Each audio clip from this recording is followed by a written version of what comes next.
Hi, thanks and welcome back. Today I want to talk to you about passive aggressive people, personality types. This is becoming more and more of a problem because we use text messaging, emails, and people simply don't want to communicate directly anymore. So we live in an age where passive aggressive behavior is on the rise, and this video will share information about three specific areas. Number one, I'm going to share how do you know if you're dealing with a passive aggressive personality type. And number two, why do they behave this way? And lastly, what can you do about it? So I put a little list together for you, and if you find yourself shaking your head, yep, that's me, that sounds right, that's what I'm dealing with, chances are you are dealing with a passive aggressive personality type.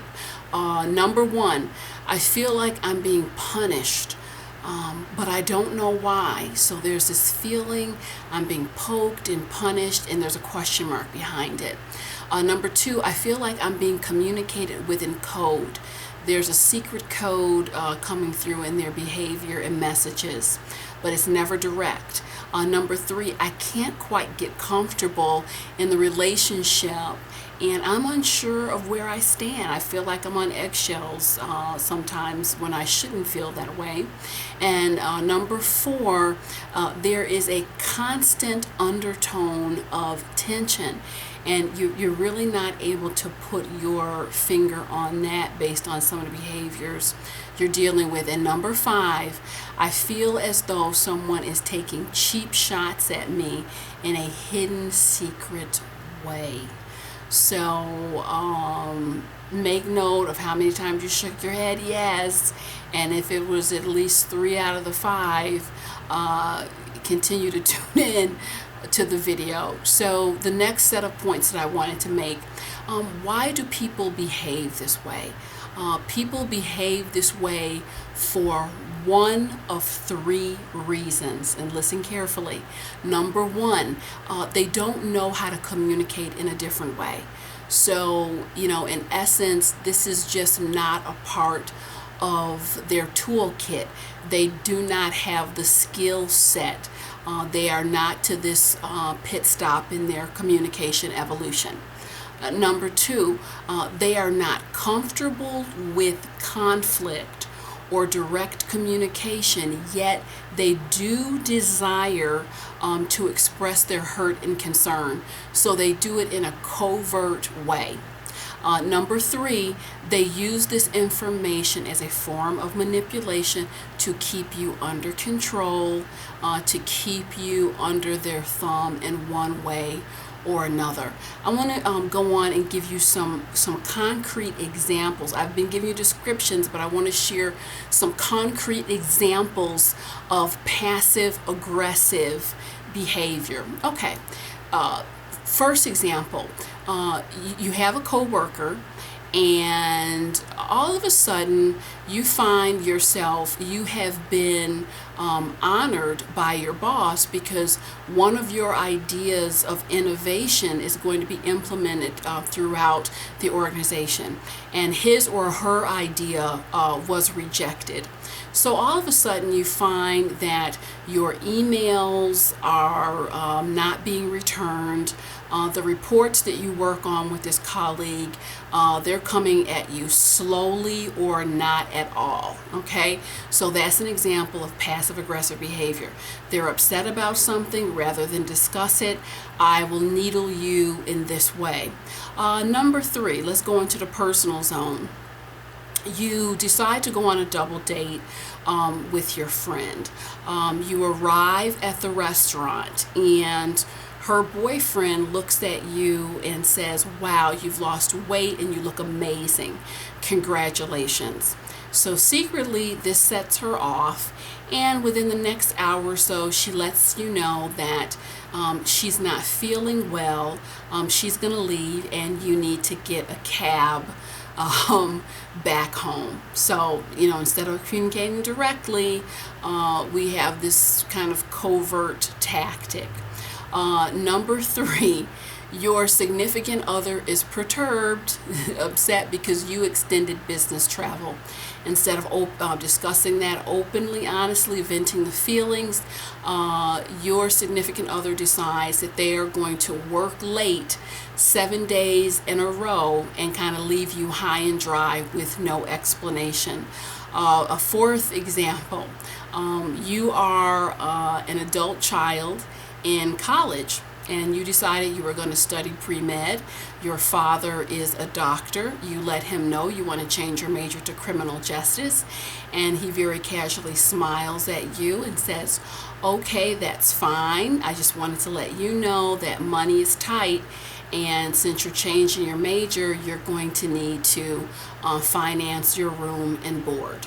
So you know that that is not a truthful statement. He has plenty of money, but again, as a way to avoid the conversation directly, this is a strategy and a tactic that a lot of people will use. I want to get into some examples on how to deal with passive-aggressive personalities, but on a side note, I'd like to share that if you are a passive-aggressive personality, many times you think that people are not aware of these tactics. You're doing it undercover, but people are smarter than you think.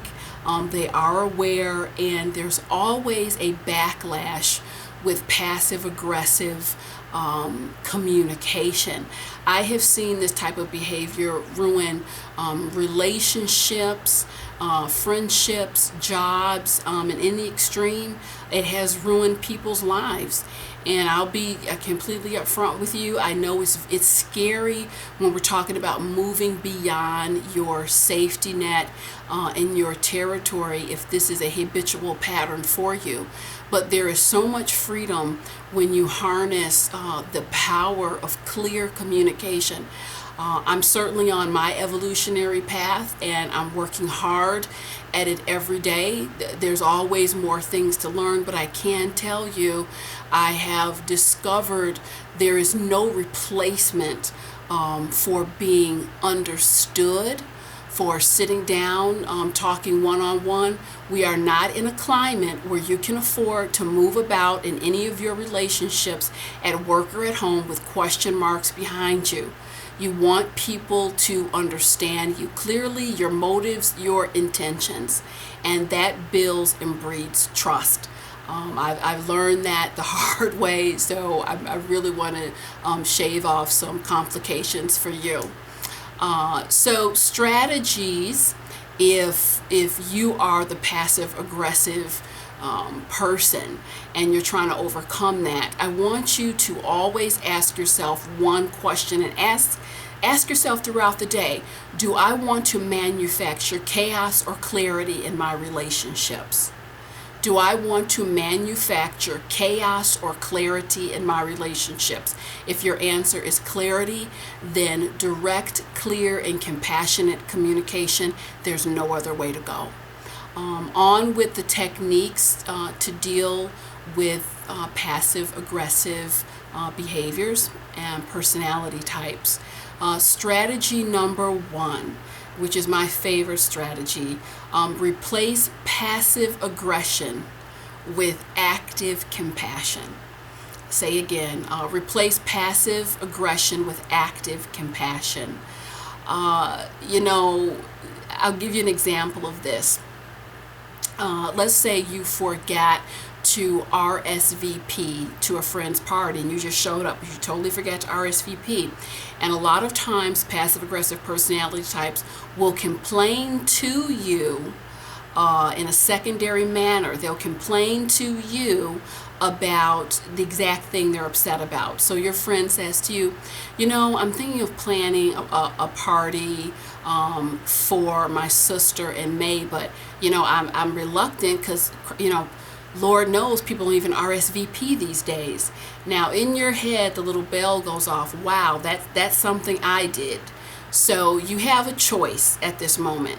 You could sink to the lowest common denominator, which your friend is doing, and say, Are you talking about me? Are you taking a jab at me? You can do that and start bottle rockets and tension and a miniature explosion.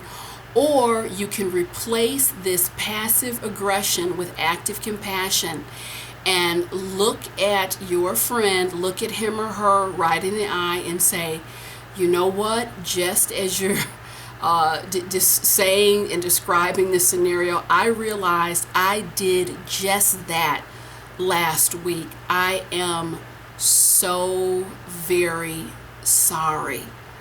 It's something that got by me, and I want you to know if there's ever anything that comes up that bothers you, please let me know right away. I would not do anything to ever hurt you intentionally, and if it translates like that, let's talk about it. Let's just talk about it and clear the air. So this is a defining moment of opportunity. What you're doing is you're modeling direct behavior and you're strengthening the bond of trust. So, you're going to hit a home run either way. With compassion, you can't go wrong. So again, replace that aggression with the active compassion and see where it gets you.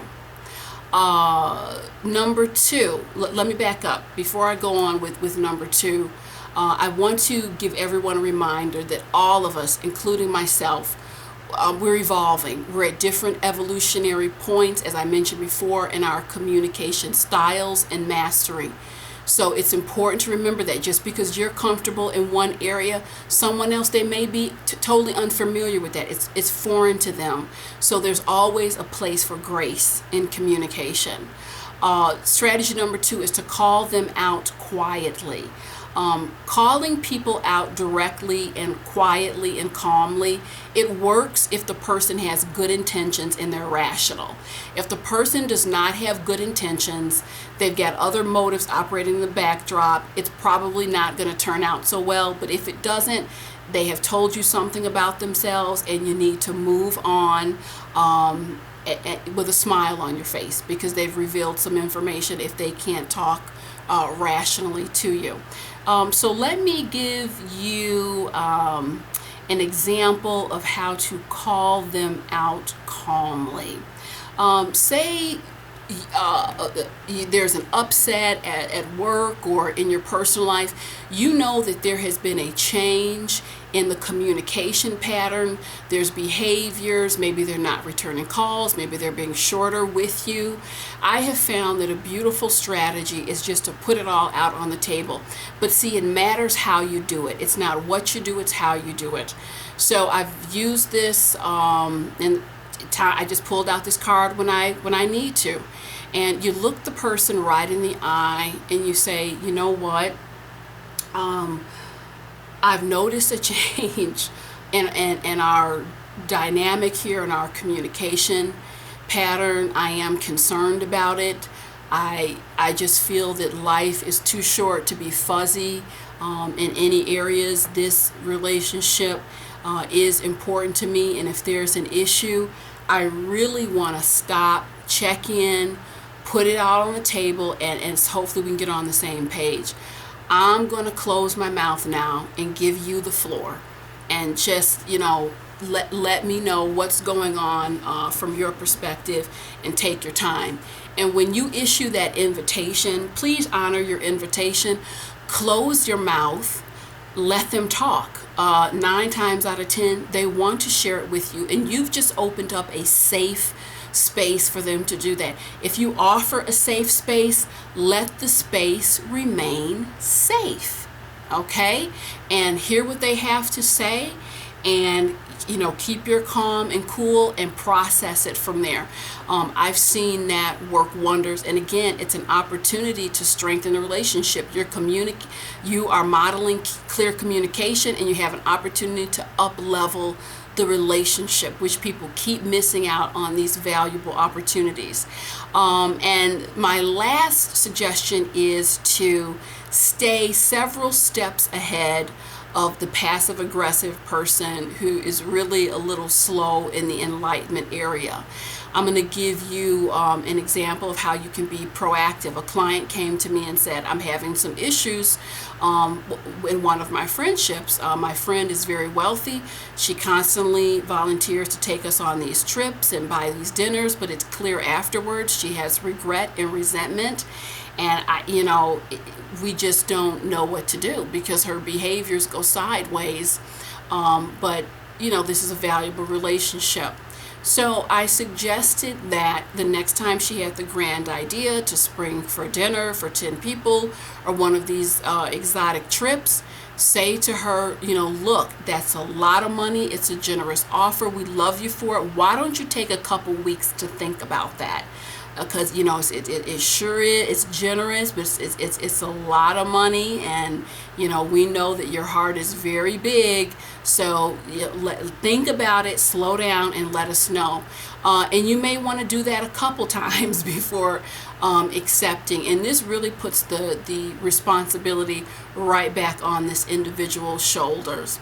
So there it is in a nutshell, some things to think about when you're dealing with passive-aggressive personality types. As always, compassion stays at the forefront. I hope this video made a difference for you, and I'll see you next time. Bye.